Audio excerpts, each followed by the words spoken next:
Roque po, sinabi ng PNP dati, actively magpa-participate tayo paghanap sa kanya. Ngayon po ba ganun pa rin?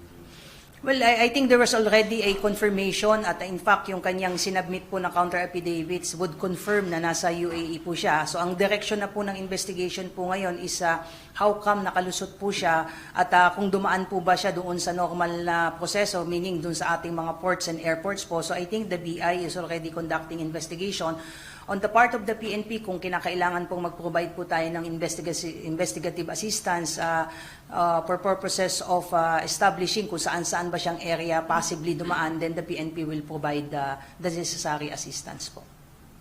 Last na naman, yung mga cases po na pinaimbestigahan galing sa House of Representatives, tapos huli po pag-usap natin, pending pa, hindi pa po natin na-file ng cases like sa TVS, saka iba po mga kaso na nire-open.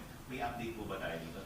Yung sa kaso po ni Congressman Teves, particularly if you're referring po doon sa kaso, murder case po nila Governor Digamo, may mga naka-file na pong kaso yan, tumatakbo po yung kaso regarding dyan. Doon naman po sa kanyang extradition treaty, extradition efforts po ng PNP po ay yung ating pong DOJ po, yung primary agency po na nakikipag-coordinate at nag-cooperate po doon sa Timor-Leste government po. Doon po sa ibang mga kaso na nabanggit po dito sa mga nakakaang congressional hearings including the Senate, both the Senate and the Congress po ay kung ano man pong assistance at with respect doon sa mga particular cases, sir, tuloy-tuloy po yan at umaasa po tayo once makumpleto po yung documentation pursuant po doon sa DC-20 po, yung case build-up, ay maisasampa na po natin yung mga kaso po na yan. And we will provide you the updates po as soon as makapagsampa po tayo ng mga corresponding cases po.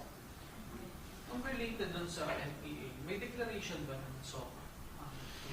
Sa ngayon, sir, wala pa po. Antayin po natin, sir. Normally, kapag kaganyan po ay we will take our cue from the Armed Forces of the Philippines dahil sila po yung primary unit or agency po na magde-determine whether or not we will implement SOCO po. On the part of the PNP po naman ay since support po tayo pagdating sa insurgency operation po and efforts po ng Armed Forces of the Philippines, we will defer po sa recommendation po ng Armed Forces of the Philippines po.